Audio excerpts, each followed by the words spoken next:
At a moment when Canada's sovereignty is being challenged, the country's sovereign delivered a pointed message of strength to the world. A ceremony steeped in tradition for a speech that was meant to reinforce the country's future.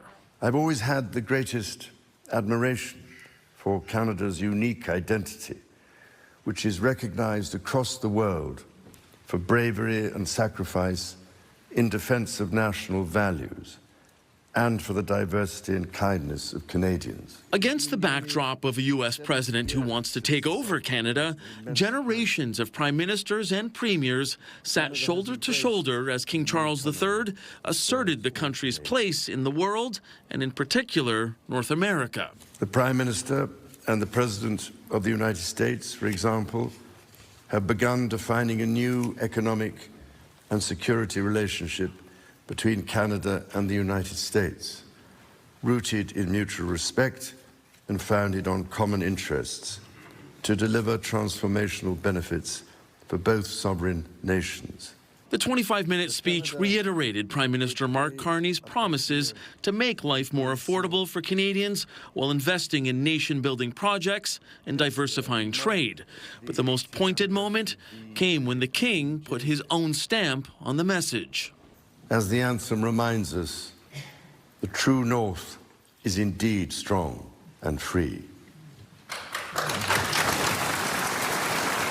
A phrase that didn't mention Donald Trump by name, but he was clearly the intended audience. I think it is a message. I think, and a reminder not just to him, but to other Americans, that their best neighbor, I mean, their closest neighbor and their best friend is the same, only different.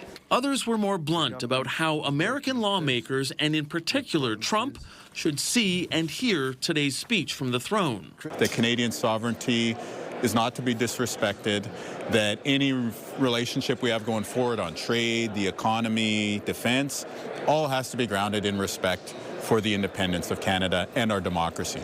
The message was echoed by members of opposition parties. However, this speech will be the first test of Carney's government when MPs put it to a confidence vote in the House of Commons. We did see a lot of the right slogans and political talking points, but no clear plans to get it done. The NDP has said there are some things they could support in that throne speech, and those 7 votes would be enough for the Liberals to get it passed.